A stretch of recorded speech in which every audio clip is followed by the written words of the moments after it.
Bom, vamos começar hoje a terceira palestra do Alan, que vai ser sobre radiação UVB e perda de megafauna no final do Plioceno, né? Hoje a apresentação não está sendo presencial, está sendo só virtual. E quem quiser mandar perguntas que vão ser lidas no final da apresentação, pode mandar para o e-mail aqui do Instituto, que é iearesponde, tudo junto, iearesponde, @usp.br, tá? Então, quem quiser mandar perguntas, fique à vontade para fazê-lo. Alan, é com você. Muito obrigado a todos. Jorge, eu estou aqui com a tela no PowerPoint, eu não enxergo aqui.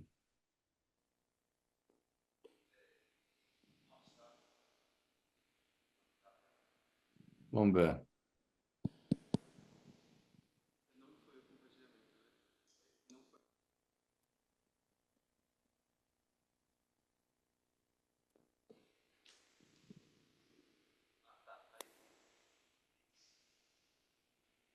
Pronto, foi o compartilhamento, certinho. Foi, né? Deixa eu só pôr aqui no máximo já.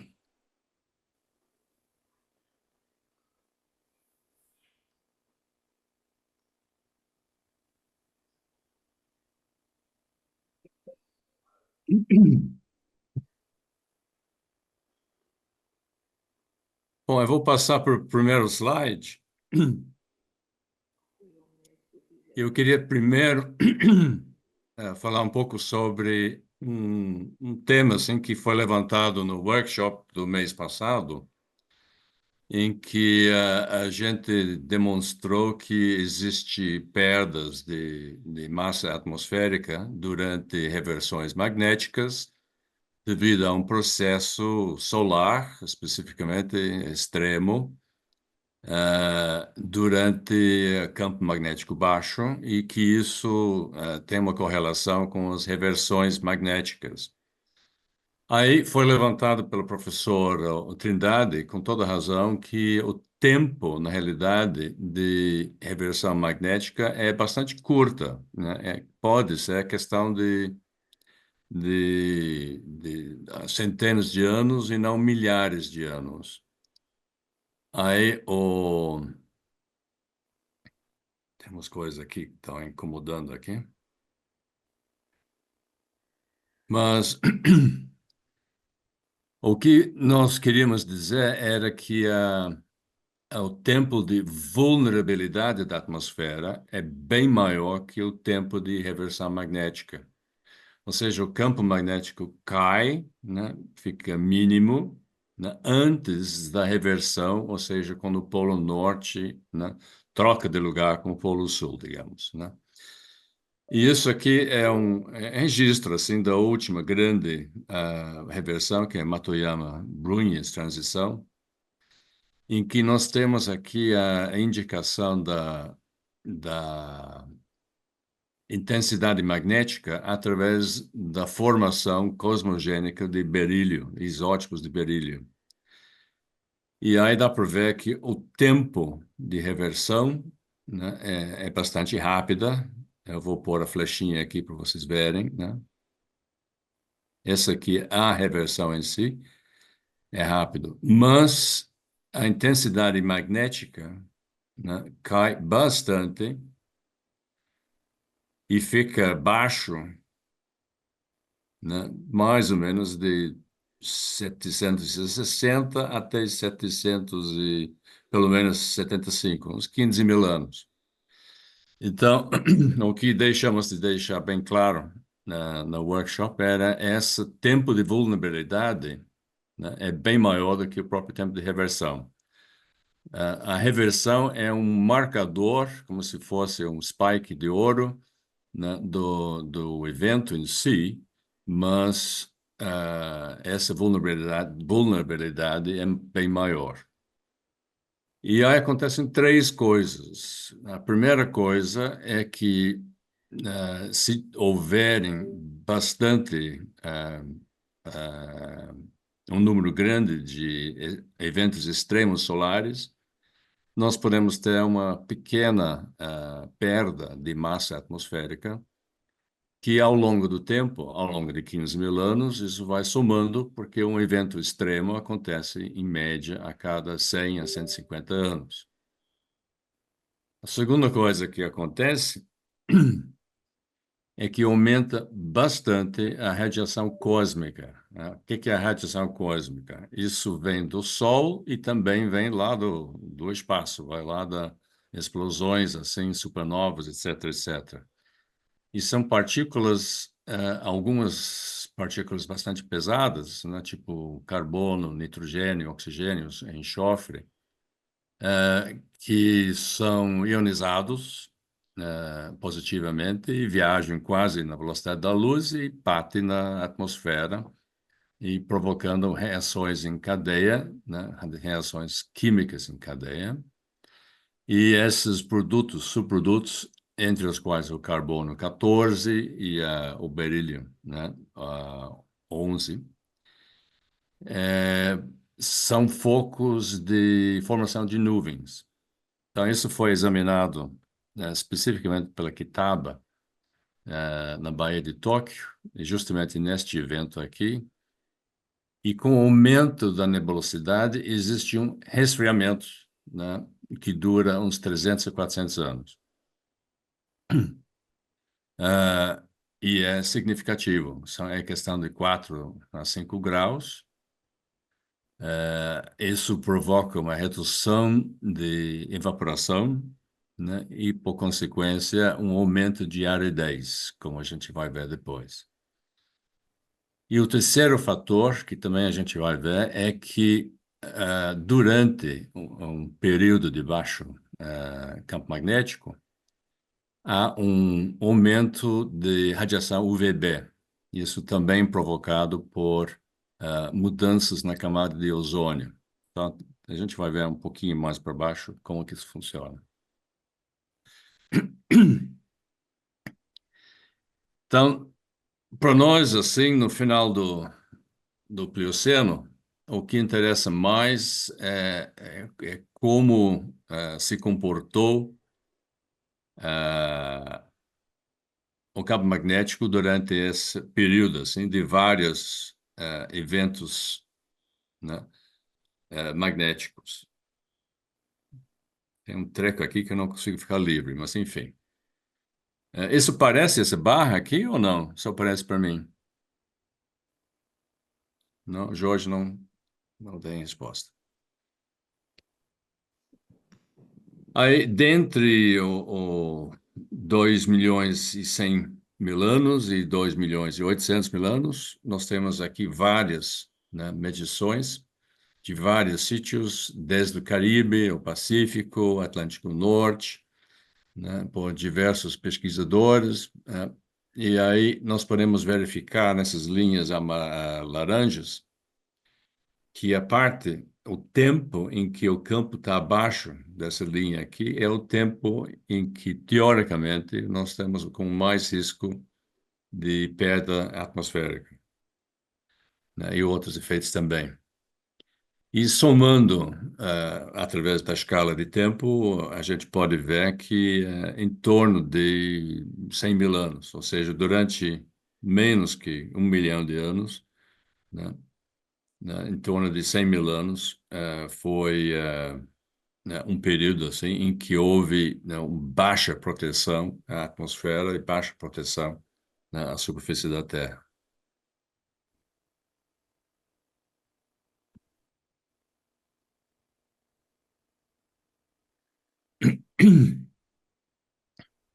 Quais foram as consequências disso? Bom, a gente pode derivar, né, a perda de massa atmosférica através de uma metodologia bastante simples que compara a estimativa de dióxido de carbono, né, tirado do pH dos oceanos e as medições reais, né, que nós temos em gelo, né, nos Allan Hills, e por stomata e também por paleossóis.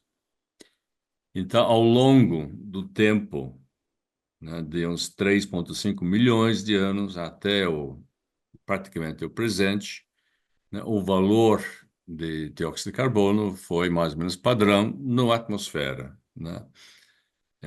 Estimado em torno de 250 ppm. No outro lado, as estimativas baseadas em pH, que por consequência, aliás, são feitos por isótopos de boro, indicam que os valores são bem mais altos.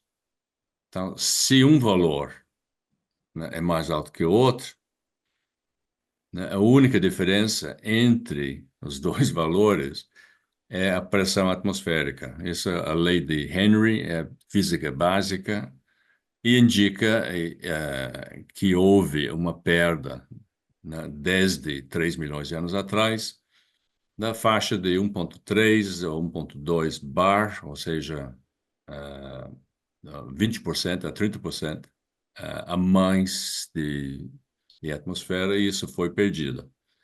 E isso é comprovado através de outros proxies, né? Especificamente a perda de todas as aves volantes gigantes, que, né, todas as espécies sumiram no final do Plioceno, mudanças climáticas. Há 2 milhões de anos atrás, no norte da Groenlândia, tinha florestas e por aí afora. E a gente pode ver também que esfriou, né? E esse esfriamento não foi temporário, foi um troço de longo prazo, que também aconteceu mais no final do Plioceno, né? Os oceanos, aqui neste caso aqui, o Atlântico equatorial, ou, aliás, mais para o norte, assim, né? Teve uma queda de uns 9 graus centígrados ao longo do período do final do Plioceno.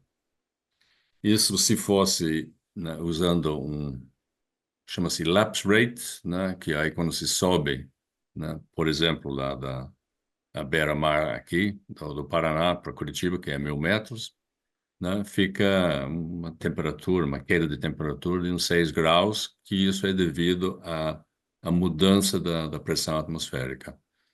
Então, isso indica também que houve uma queda nessa época em torno de 1,5, 0,15 bar. E também através do efeito indicado pela Kitaba, nós temos um aumento de aridez, e especificamente lá na África Oriental, nós temos uma expansão grande de gramíneos C4, ou seja, savana. E essa expansão é super correlacionado com, né, as mudanças do campo magnético, né? Como se pode ver aqui, quando cai o campo magnético, você tem um aumento, né, de radiação cósmica, baixa, esfria, baixa um pouco a evaporação, e nessa região aqui fica bastante, aumenta a aridez e tem esse aumento de gramíneas de Agora, savana. desculpa interromper, Claro. isso começa a acontecer há 3,3 milhões de anos e vai até 2,6 milhões de anos, é isso? Nessa cor aqui de Quênia, né, sim. Só que a gente vai ver aqui, na realidade, isso começa há 4,2 milhões de anos. E aí, há 4,2 milhões de anos, houve uma mudança do campo magnético, uma reversão curta, chamada Cochite. É, é uma, é uma reversão diferente, né, em que a redução do campo não foi severa, mas foi longa. E aí nós podemos ver também que tem um aumento justamente gramas C4. Mas especificamente dá para ver assim que a 4,2 tem uma linha azul que mostra isso, que nós temos um grande aumento de fluxo de poeira vindo da África. Esse fluxo de poeira é indicação de aridez, né, do leste da africano, em função do lugar que foi feita a pesquisa, e está super correlacionado com essas mudanças no campo, né? Mais provavelmente em função do efeito indicado pela Kitaba, né? Que é o aumento de radiação cósmica, que a gente consegue comprovar através do aumento da produção cosmogênica de berílio. Aí, a expansão global das savanas, né, foi um fenômeno, assim, como diz, global, e, em geral, aconteceu, a grande expansão aconteceu justamente no final do Plioceno, né, em torno de 3,1 a 2,5, né, milhões de anos atrás. Então, a grande mudança é comum no sudoeste da África, então nós podemos ver no oeste da Ásia, no leste da Ásia, né? Estados Unidos nem tanto, América do Norte nem tanto. Agora, o interessante é que no leste africano você tem um pico, inclusive, bastante forte, há 4,2 milhões de anos. Então, o interessante para nós é que as mudanças climáticas no leste da África aconteceram grandes mudanças aconteceram a partir de 4,2 milhões de anos, com o aumento de savana. Mas é estranho porque, do ponto de vista do processo de hominização, digamos, não acontece nada de muito importante nessa época, né? Vai, É, vai ocorrer por volta de 3 milhões de anos com o surgimento do gênero Homo. Mas sim. a 4,2 você tem ali afarenses, anamenses, queniântropos, quer dizer, você não tem uma grande mudança na evolução humana, né? Aparentemente não, mas por enquanto a gente está só levantando assim quais eram os grandes mudanças no final do Plioceno. Então, o final do Plioceno foi 2,5, 2,6, né? Mas aí antes, né, 20 anos atrás, o Plioceno era 3 milhões, 3 e pouco. E então, se você pegar um pouquinho maior, uma faixa de tempo um pouco maior, nós podemos ver, inclusive, que aí especificamente aqui neste caso, aqui, se você olhar para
Recording in Isso aqui é progress. da Turkana, na bacia de Turkana, em que os lagos existentes caíram e ficaram reduzidos. Nós podemos ver no lado direito, nós estamos com uma redução do lago e do próprio recursos hídricos a 2,6 milhões de anos, a 2,2 e alguma coisa. Inclusive, houve uma perda de peixes. Tem um fish kill que está marcado no lado direito, né?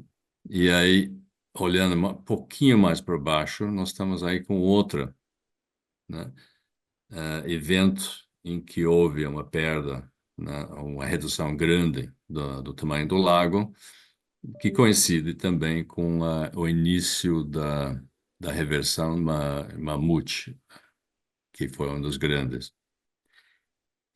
Infelizmente, esse desenho, essa análise não vai até o 4,2. Então, aí, por enquanto, nós temos um registro, né, da bacia lá da Turkana, a bacia Omo, somente para esse período aqui.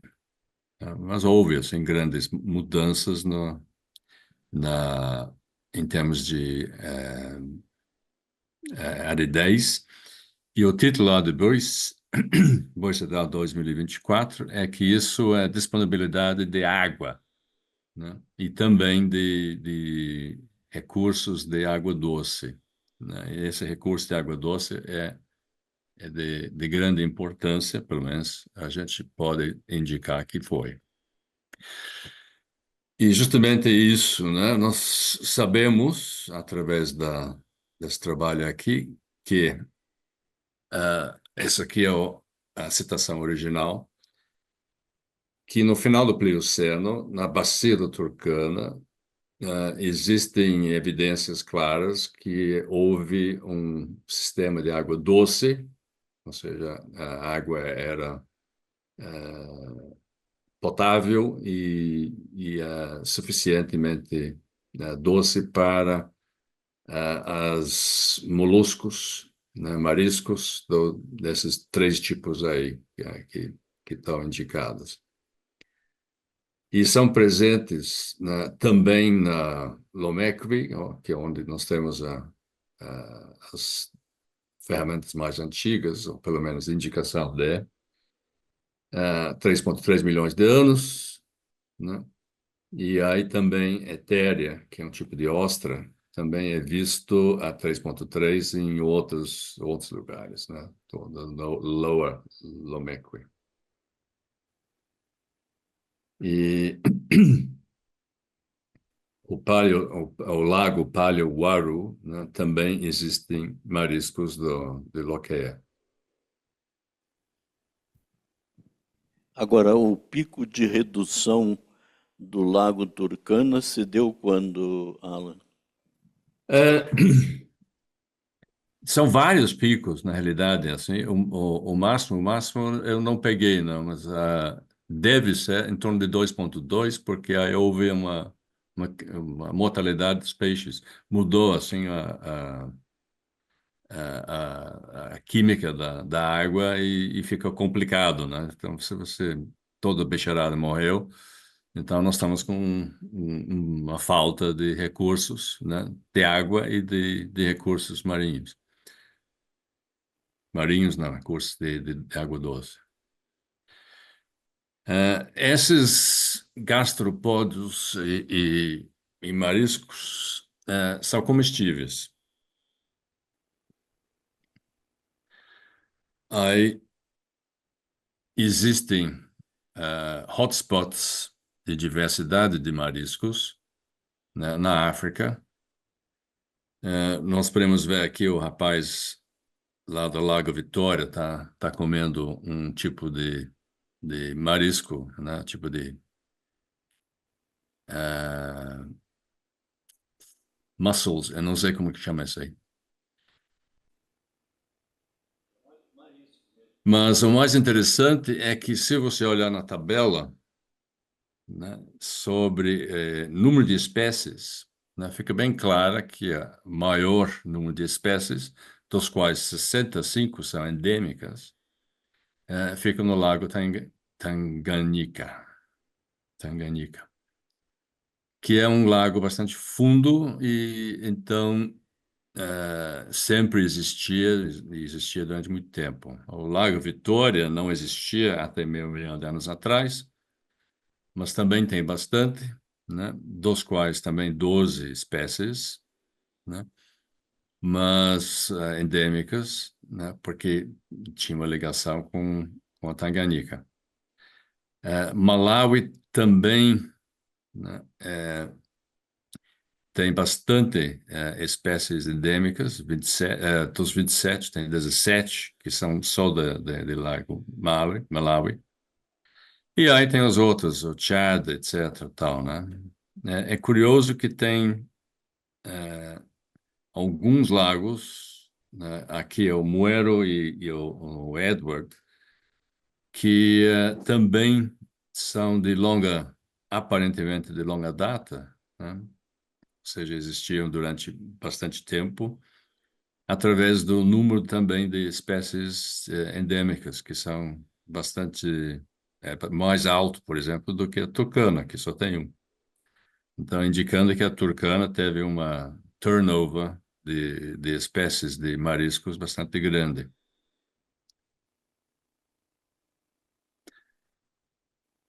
E uma estimativa, né, o que procurando assim, eu achei muito pouca coisa sobre a geografia, digamos, dos lagos no passado, né? Existem algumas estimativas baseado mais assim na geologia do que na pesquisa real, mas dá para ver assim que o Tanganyika, Malawi e esses outros lagos aqui que chama-se Obueraca, que eu não conhecia, né, eu confesso, né, que hoje é o Lago Edward. E aí eu nunca vi nenhuma pesquisa paleoantropológica assim, nessa região. Eu não sei se existe ou não, né? Eu desconheço. Ah, mesmo no Tanganica tem pouquíssima coisa, né? É. Aí É um, porque a vegetação é mais complicada, enfim, hum, né? Tem talvez problemas é, também o Malawi teve, né? teve o Malawi do lado do Malawi, o Bromage prospectou muito e achou aquela mandíbula Uhum. de, segundo ele, de Homo rudolfensis. E É.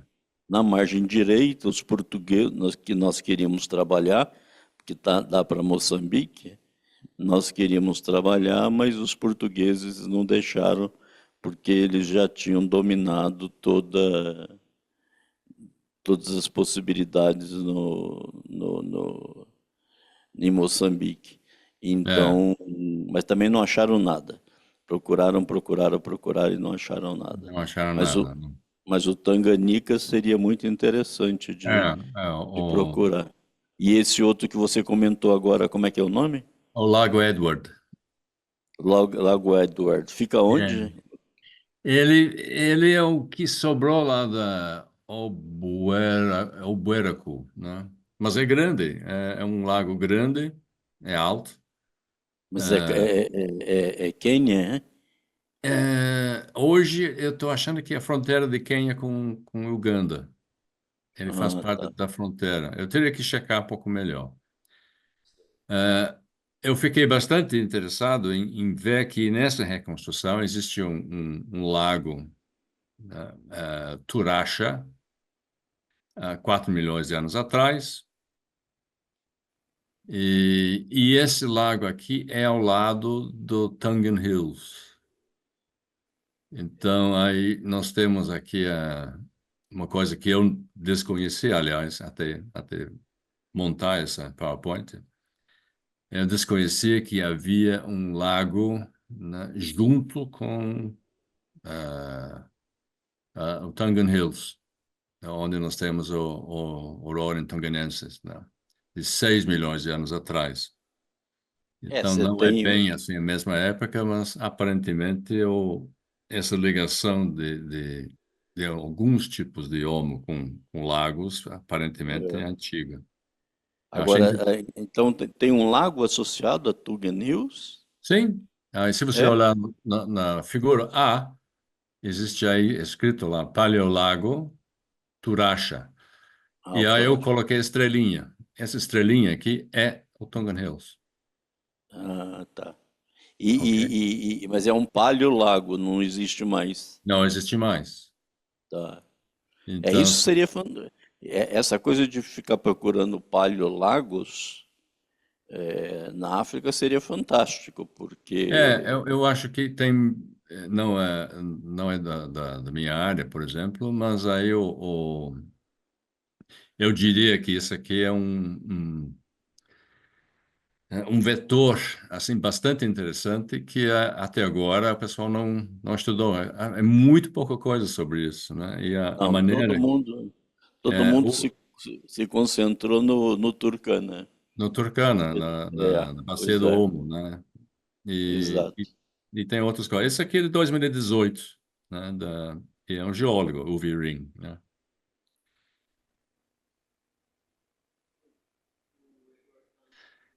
Aí a reconstrução da, dos lagos, né, eu achei interessante. Eu vou bem rapidinho aqui. Simplesmente, se você pegar de 4 milhões a 3,5, 6 milhões, você tem o High Stand, né, onde o lago se encostava basicamente nas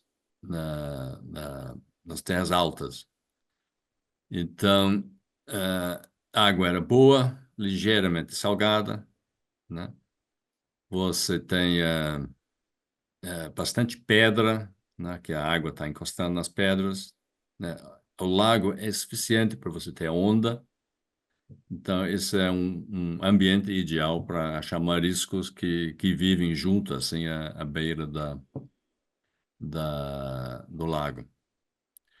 E aí tinha oxigênio suficiente, que tinha peixe, tinha um tipo de crocodilo, né, enorme, assim, que era um perigo. Então, é só para manter na cabeça que há 4 milhões, né, nós estamos com um lago cheio aqui. 3,4 milhões, ou seja, no começo, no primeiro episódio de reversões magnéticas, lá que é o Mamute, né, e depois a Cayena, o nível da água cai bastante, né, o nível de chuvas cai, aí você começa a ter como se fosse quase uma praia, né, com lama, com areia, né, com bastante areia basáltica, e, e um ambiente menos propício assim para mariscos. Aí, como a gente está falando de marisco, eu fui dar uma checada sobre o tal das espécies do gênero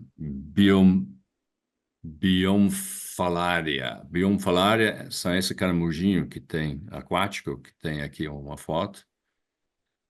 E aparentemente isso aqui é um invasor da América Latina, da América do Sul. Conseguiu chegar na África, né, através de, né, algum processo qualquer. E a estimativa é que é em torno de 2,3 a 4,5 milhões de anos, né, conseguiu chegar na África e daí se espalhou, né, inicialmente no oeste da África, finalmente chegando nos lagos, dos grandes lagos. Ou seja, na época que os grandes lagos estavam cheios de mariscos, gastropódos e etc., né, não tinha um perigo de ingerir, né, um bicho desses aqui que transmite bilharzia. Hoje tem. Nessa época era a gente, digamos, o Homo, estava livre. E aí, claro, bem no fim do Plioceno, fica seco e é bem mais complicado porque os recursos, né, secaram e logo em seguida você tem um tal do fish kill, né, que morrem todos os peixes.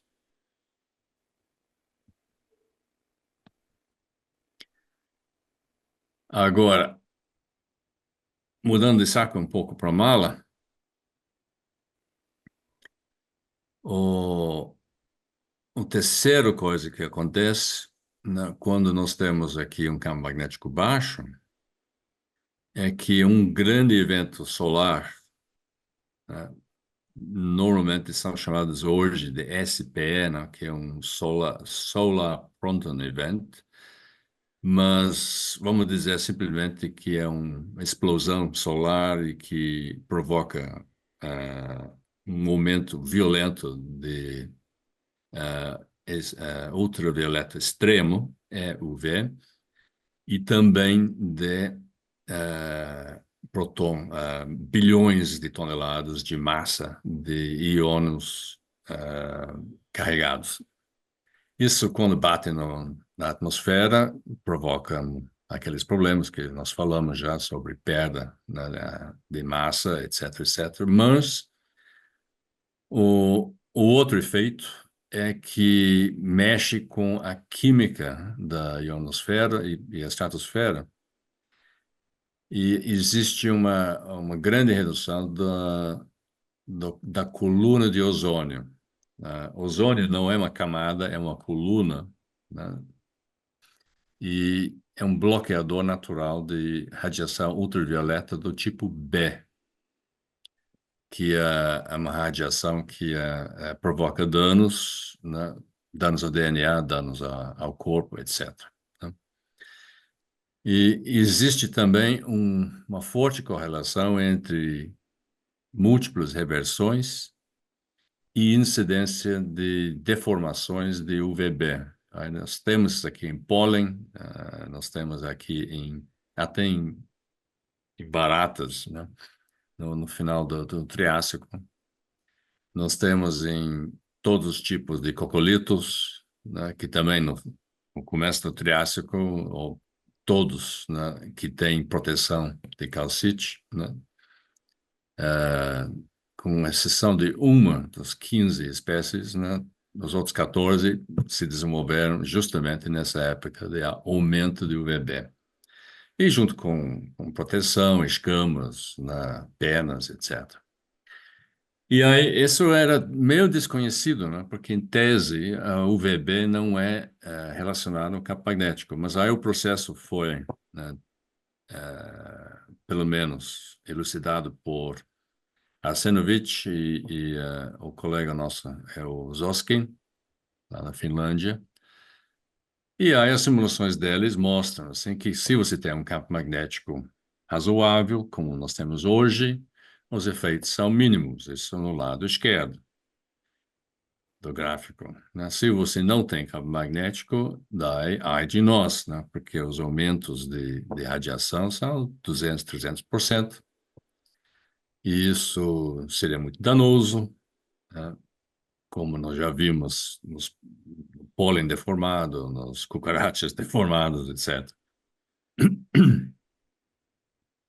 Acontece que isto, quando acontece em si sobre gramíneos C4, né, em lugares assim, de savanas, né, provoca uma redução violenta também na biomassa. O porquê? Porque uma savana, o gramíneos, é um campo basicamente, ou vegetação basicamente em duas dimensões, né? Se tem uma floresta, você tem a parte superior, né, que absorve, né, a grande parte da radiação, e embaixo você tem as outras camadas, as próprias plantas. Então, não existe, digamos, uma perda violenta de biomassa nas florestas tropicais, são as florestas temperadas. Só que, com o aumento de aridez, nós temos uma grande expansão de savanas no final do Plioceno, uma grande expansão de gramíneos C4, e aí, justamente numa época de campo magnético baixo, nós temos um grande aumento de ultravioleta. Aí, isto pode, né, acabar em uma redução enorme de biomassa, E a gente sabe disso aqui porque tem várias pesquisas que já foram feitas, né? A redução da coluna de ozônio, de O3, né? Pode aumentar a radiação de 20 a 25%, isso do UVB, né? E aí isso aumentaria, né, de 40 a 50% as taxas de danos ao DNA do próprio gramíneo. Então, além, né, de causar uma redução de biomassa, causa também uma esterilidade, né, de algumas espécies. E isso acontece a níveis de radiação, digamos, o dobro, o triplo, mais ou menos, da radiação normal que nós temos em áreas tropicais.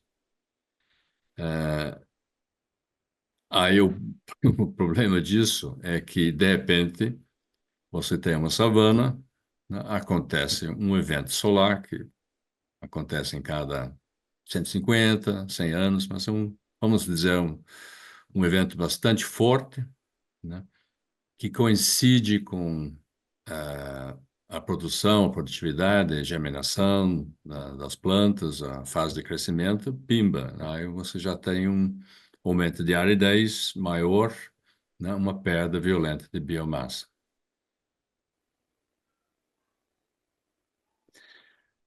Aí, quando você tem uma perda de biomassa, muitos animais simplesmente vão morrer de fome. Agora, existe uma relação bastante forte entre, né, produtividade e tamanho, especialmente de animais que estão pastando, né? Se você está comendo floresta, assim, você não tem problema de grande perda de biomassa. Se você está pastando, né, e o teu pasto foi para o pau, aí você tem uma questão de uma pressão evolucionária muito forte para a redução de tamanho, né? Isto porque o metabolismo do animal é uma função do tamanho, vamos dizer, de uma dimensão. Aqui no desenho está marcado L, ou seja, o comprimento da perna, né? E o metabolismo é também função do volume do animal, que é função da dimensão L, né, elevado a 3, o cubo. Esse é o volume. Mas a distância que o bicho anda, né, e a largura da boca são relacionados à simples dimensão. Então, um bicho menor, né, anda menos, come menos, mas em compensação ele tem um metabolismo muito mais reduzido. Então, isso deve aparecer num recorde assim, dos fósseis. Aí, de certa forma, nós temos algo parecido com isso na África Oriental, exatamente nessas épocas. Essa é uma pesquisa que foi feita por, deixa eu ver, isso, Bibi e Kissler em 2015, da mais recente. A linha deles é essa linha cinza, digamos, que é uma linha reta ou uma linha pontilhada em azul. Então, eles pegaram 7 milhões de anos e acharam que, basicamente, os bichos ficaram do mesmo tamanho. Do ponto de vista da engenharia, você não faria isso, não. Aí você tem que analisar um pouco mais a fundo. E quando você analisa, né, de certos tipos de animal, né, especificamente o wildebeest, né, o gnu, que são os triângulos vermelhos, né, existe, no final do Plioceno, aparentemente uma forte redução de tamanho, né? Também existe, outras épocas assim, que é em torno de 1,8 milhões de anos atrás, que nós estamos com uma forte redução de tamanho de antílope. Mas a linha deles não mostra uma redução de tamanho, não. Não. Eu tive que fazer essas linhas a cores, né, Muito para pelo dar uma olhada, contrário. para ver o É, que é. Não, logicamente, são linhas que eu tracei à mão, né? Não tenho correlação, não pretendo fazer uma grande. ah, o volume que nós temos de pontos, inclusive, é baixo demais para você tirar qualquer conclusão. Mas simplesmente fazendo um por um, porque quando você vê sem linha nenhuma, o que você tem é um monte de pontinho. Então você não consegue distinguir como é a mudança assim por espécie. Mas é bem claro assim que os espécies, ou, digamos, os restos que nós temos de wildebeest, né, são justamente bem menores e a escala no lado esquerdo é em log. Então, você está olhando assim para uma diferença de um bicho que era de 200 quilos, de repente, bum, cai para 60, né? É a mesma coisa na reversão Olduvai, né? Bum, né? Fica bem menor. O outro também, né? 2,6, bum, fica muito menor. Então, existe uma redução de tamanho de aparente de diversos bichos. Eu levantei essa aqui com Adrian Lister, né? Que ele faz uma avaliação dessas coisas aqui. Ele acha bem interessante, mas a resposta era que com o volume de informações que nós temos, estatisticamente, você não consegue dizer que isso é um processo. Embora é interessante que existe em várias espécies, tipo de espécie, você tem os mesmos, né, aparente redução de tamanho. Mas não tem para o búfalo, né? Os grandes bovinos não têm. Mas, enfim, é algo que seria esperado. Existe outro evento, né, que é bem mais complicado em relação da redução do campo magnético, que é o que são as excursões geomagnéticas, né? Então, isso é quando o campo, digamos, o Polo Norte acha que se cansa de ficar lá no Polo Norte e resolve ir para Tahiti ou para outro lugar. Essa excursão pode ser 200, 300, 400, 1.500, 2.000 anos, né? Mas não chega a ser uma reversão completa. Acontece que, quando acontece, o campo magnético cai praticamente a zero. E, neste caso, se houverem eventos solares extremos, junto com esse campo baixo, né, nós teríamos risco de uma perda, né, somente em savanas ou em pradarias de megafauna. E isso seria visto no recorde, também seria visto no influxo de bactéria derivado de matéria fecal de ruminantes. Então, seria visível. Então, onde que nós temos isso aqui? Nós estamos aí com... perdão. Nós temos a grande reversão, na realidade, foi Lachamp, em torno de 40 mil anos atrás, recente.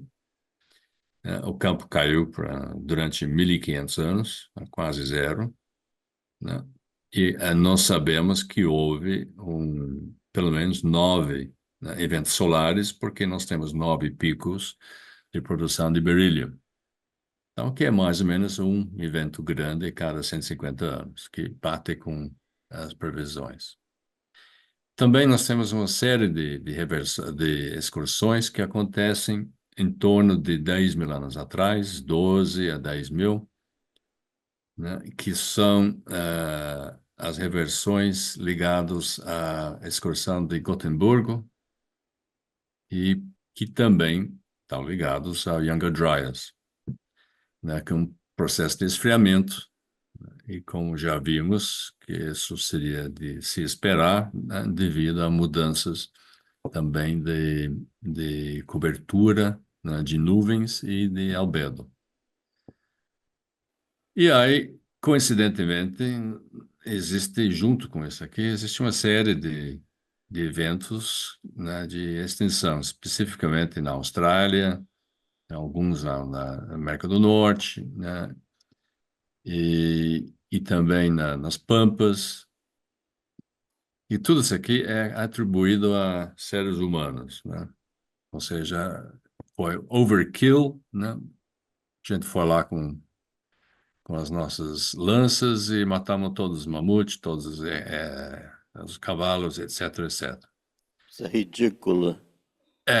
Aí o, eu não conheço nenhum paleoantropólogo que aceita isso aqui, né? E que diz que tem evidência suficiente para suportar isso. Então, se não foi isso, então tem outros mecanismos envolvidos. E aí o pessoal fala do clima, tal, né? Que é verdade, né? E aí, Agora, e- você já publicou isso? não, não. Aí, Precisa publicar.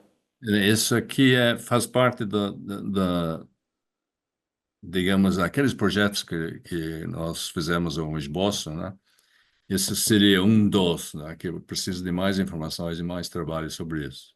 Tem uns 5 ou 6 aí que eu acho que nos próximos 2, 3 anos a gente pode publicar. É, porque isso enterraria de uma vez por todas a história do overkill, né? É, é uma pena que não tem evidências mais fortes do fim do Plioceno, né? Mas, enfim, isso seguramente a gente vai discutir mais, né?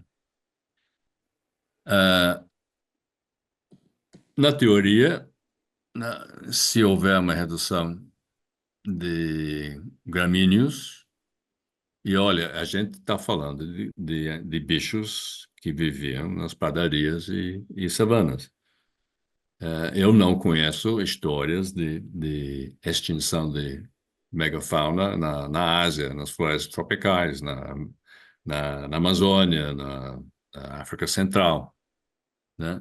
É sempre ligado a padarias e daí, então é o pessoal que ia lá e caçava. Mas, pela teoria, a gente devia ter uma redução do tamanho dos bichos que não ficaram extintos.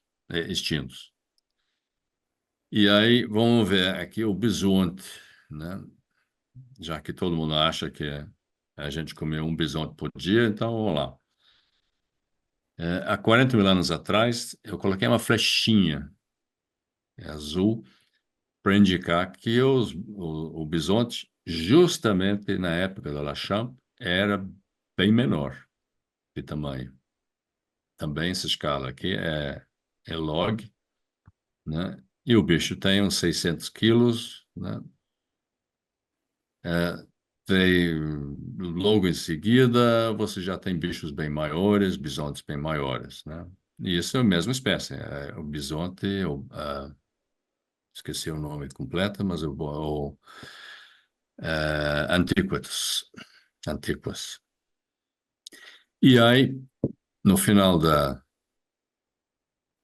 10 mil anos, assim, nós temos lá na época da excursão de Gotemburgo, pimba, há uma redução também, igualmente, né, despenca de tamanho. A redução, na realidade, vai mais ou menos de 950 quilos para 700 quilos, né? Uma redução de biomassa de 25%. Aí o pessoal diz que isso é clima, não sei o que, tal, né? Só que o clima, tudo bem, no final no início do Holoceno, mas aí não teve grandes mudanças climáticas, né, pela Champ, né? Antes e depois era tudo igual. Mas alguma coisa fez o bicho ficar menor.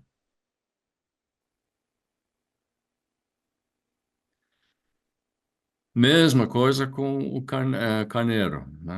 Justamente em torno de 12 mil anos, né?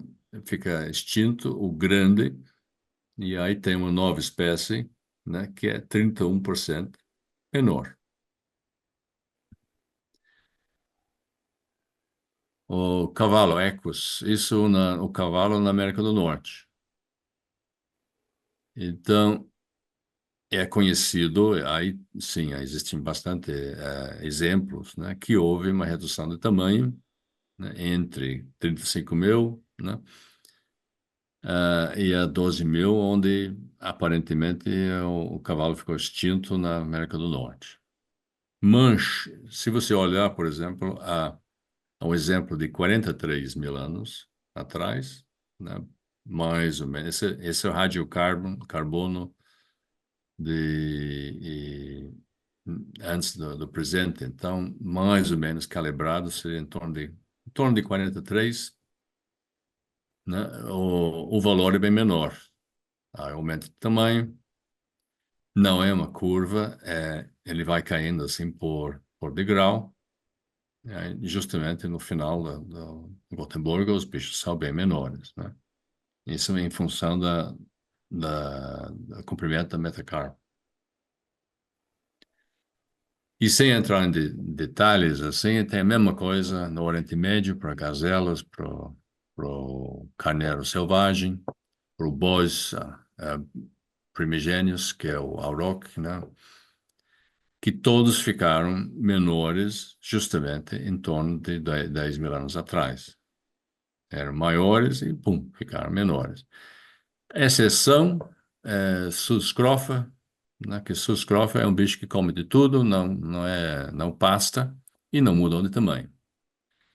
Então, se fosse um outro fator de clima, gente caçando, só caçando bicho maior, etc., que eu já vi essas teses também, o Suscrofa seria mais ou menos do mesmo tamanho sempre, né?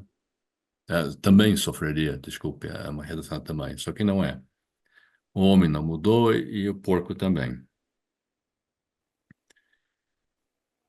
Então, a nossa hipótese é que, em vez de dizer que, né, conforme diz o Chanel, que ele acha que a radiação ultravioleta afetou os bichos em si, eu acho que não. Eu acho que a radiação não afetou os bichos, mas afetou comida dos bichos.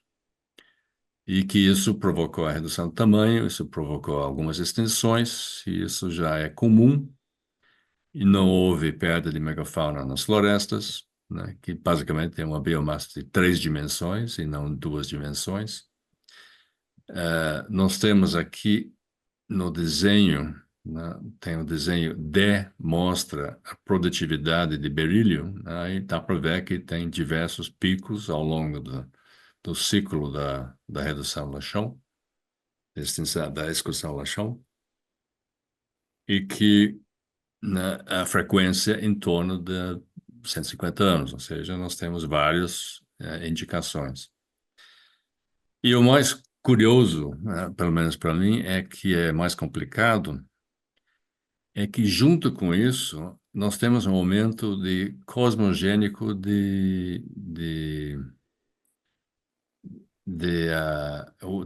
isótipo de nitrogênio 15.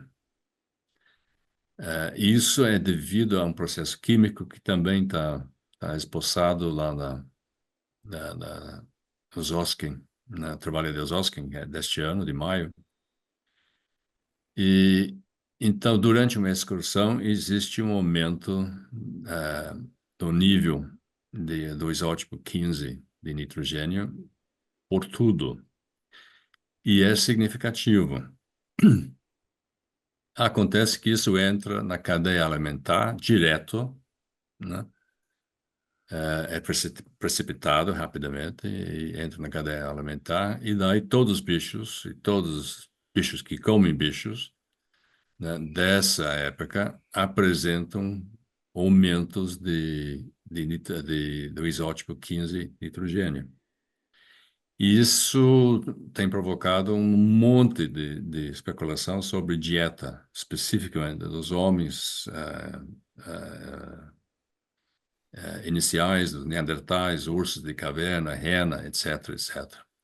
Então, acho que aqui eu não entro nesse detalhe aqui, mas a gente tem que lembrar que quando você aplica uma coisa, né, baseada em condições existentes, né? Essas condições não são necessariamente as mesmas, né, de antigamente e podem não ser constantes e se modificam com o tempo, né, ou com eventos no tempo. Esse é um caso clássico, né? Tudo que você mede que vem de 40 mil anos atrás apresenta esses aumentos e parecem que são muito mais carnívoros do que na realidade são ou eram, né? Inclusive os coitados renos dessa época também apresentam níveis assim, como se fossem carnívoros, né? Então, como eu digo, né? Coitado do Papai Noel nessa época. Isso tem um pouco de relevância para nós. Eu levantei essa aqui, acho que vale a pena rapidamente, né, mencionar agora. É que as nossas savanas, que são basicamente o cerrado, foram, nos últimos 20 anos ou 30 anos, transformados em grandes plantações de soja, de milho, etc., né? A gente hoje produzimos 20% da comida mundial, isso, né, em condições tropicais e em altitudes elevadas, 800, 1.000 metros, por aí. Nós todos, né, somos megafauna, né, todo ser humano, e a gente come gramíneos ou na forma de grãos ou em forma de animais que comem pastagens. Se tivesse um evento solar durante uma época de baixo campo magnético, nós teríamos uma perda de produtividade e esterilidade significativa, né? Os cálculos indicam, né, 30 a 50%. Os Oskin também. Isto seria um desastre mundial. Então, é uma coisa assim a levar em consideração e levar, inclusive, para o pessoal da atmosfera aqui da USP, para que a gente discutir um pouco mais isso, porque nós estamos numa época em que o campo magnético está caindo, ainda é bastante forte, mas vem caindo. O Polo Norte está indo na direção da China, a uma velocidade mais ou menos constante durante 50 anos já, 40, 50 anos, a 50 quilômetros, né, por ano. Então, um evento geológico que você consegue enxergar. São 200 metros por dia. Se isso continuar, nós vamos entrar numa excursão, né? E aí, numa excursão, num evento solar, então, nós teríamos problemas com a nossa produtividade agrícola. Então, é algo assim relevante. O fato é que essa movimentação do campo do Polo Norte nunca aconteceu antes no Holoceno, ou seja, um evento único, né, que leva não sei, leva a crer, mas leva a suspeitar que talvez estejamos no início de uma excursão, ou pelo menos alguma coisa, né, do gênero.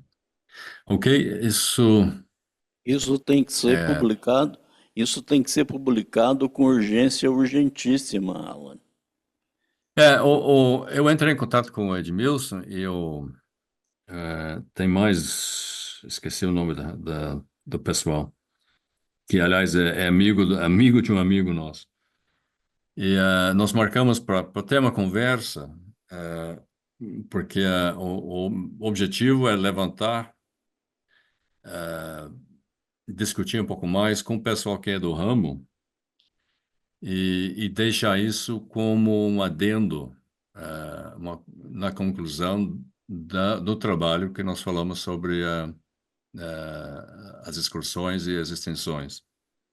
Porque aí digamos, você está ligando nós, como megafauna, aos bichos, né, que foram perdidos. Ah, Eu acho que isso tem que ser um artigo em si, e não é, um adendo, porque as consequências podem ser gravíssimas podem ser gravíssimas. nos próximos anos. O professor Trindade não se impressionou. Aí eu disse, bom, então vamos fazer essas duas apresentações agora, né? E vamos fazer um outro Zoom, ou vamos lá, eu vou para São Paulo conversar com eles, né, na área da atmosfera para sentir um pouco a aceitação, ou pelo menos oh, interessante, vale a pena estudar, né? Que obviamente onde que isso, né, está indo é que mais cedo ou mais tarde a gente precisa fazer variações de algumas plantas que são mais resistentes a ultravioleta, né? E que não seria muito caro, né? Mas aí lá, lá na frente, assim, né? Mas eu gosto de levantar esse assunto aqui porque eu acho que isso é relevante para todos nós, né? É uma relevância maior, inclusive, para o próprio país. Então, não é apenas, assim como diz a minha família, cultura inútil, né? Estamos aí tratando de coisas que estão ligadas à nossa realidade e ao mundo, pelo menos, dos meus netos, né? Então, aí tem coisa a ver. Muito bom, eu não sei quantas pessoas estão aqui. Nós Eu não podemos... sei. Jorge, quantas pessoas estão? 7 pessoas na internet? É. Oh, tá Tá. ótimo. Vão ver se elas vão enviar perguntas.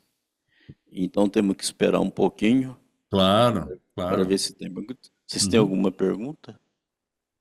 Tá, aqui na sala não tem perguntas. Mas eu não acho que isso tem que ser um adendo.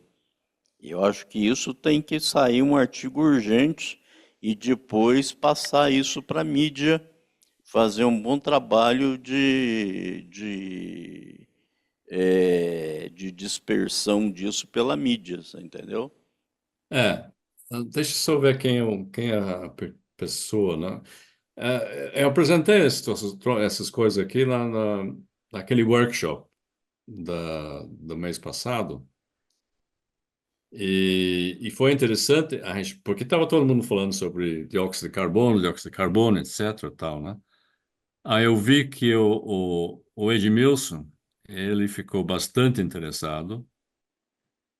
Eh, o professor Trindade, ele levantou com toda razão a questão do tempo de reversão magnética, né? Que eu não deixei claro o suficiente que eu estava falando de vulnerabilidade e não o tempo em si. Então ele questionou, disse que não, tá muito fora da realidade, etc, etc. Então, mas bom, aí eu não entrei em polêmica, mas eu fiquei, obviamente, esse é um ponto que eu precisava esclarecer melhor, então foi inclusive o objeto do primeiro slide. E o outro é o Pedro Dias, eu entrei em contato com ele, que é amigo de um amigo, né? E esse amigo é um grande produtor de soja, aliás, de tudo, né? O cara tem 200 quilômetros, 20 mil quilômetros quadrados de fazenda. Agora, a soja é muito suscetível à mudança de UV? Todos são, é menos porque ele tem, digamos, o tipo de planta. O milho é menos, o soja na época que for atingido, é importante. Eu achava, até alguns meses atrás, que o aumento de radiação de UVB era ligado com o evento solar em si, ou seja, uma questão de horas, né? Então bate o negócio e pá, queima tudo. Aí, junto com os colegas lá do Instituto Russo Espacial, eles acharam que, em tese, não existe uma relação entre aumento de radiação UVB e um baixo campo magnético. Existe uma relação entre a pedra atmosférica, que é violento, né, mas não essa aqui. Agora, 10 de maio, nós estamos aí com gente lá do Max Planck, já fazendo essa ligação através da mudança do ozônio. E eu estou em contato com eles. Eu ia fazer uma apresentação em maio, mas aí teve confusão. Eu estava em Berlim, mas aí teve confusão de passagens, etc. Então, no fim, teve que cancelar. Mas a gente mantém contato. Eh, por enquanto, fiquei quieto porque eu quero ver primeiro como é a reação dos nossos colegas lá da Instituto lá de Atmosférica, né? Mas aparentemente tem alguma coisa e vale a pena pesquisar mais ao fundo para saber exatamente o que tem, né? Eu acho que não tem perguntas. Amanhã a gente vai tratar de encefalização, não é isso? Vamos, aliás, tem bastante coisa nova que apareceu agora, nos últimos meses, né? Ah, Então, eu gostaria, provavelmente, nós já estamos aí com 1 hora e pouco. Amanhã eu vou é, precisar talvez um pouco mais de paciência de todo mundo, se a gente pode esticar, e talvez, né, a gente acabe esticando um pouco mais. Eu gostaria muito se a Maria Célia pudesse acompanhar, porque isso, quando você mexe com coisas cerebrais, etc., eu não tenho nenhuma competência para isso, né? tá bom. Ah, mas e aí tem bastante coisa sobre sobre o meu primeiro amor, que é a pedra jogada. Então aí a gente vai discutir isso também. Depois da cadeirada, nós temos a pedra jogada. Alan, muito obrigado. É o que eu E amanhã, digo. e Agradeço a todo amanhã, mundo que assistiu. Espero que tenha sido interessante, né? Peço desculpas pela falta de familiaridade com o tema em português, né? Além do sotaque, assim, a gente hoje, né? Faz tudo em inglês, então às vezes me perco um pouco, né? Mas então agradeço a todo mundo e amanhã eu espero, né, se Deus quiser, a gente continua no assunto, tá bom. Muito tá obrigado. bom? É E o a que eu digo. gente encerra então aqui. Um abraço. Outro.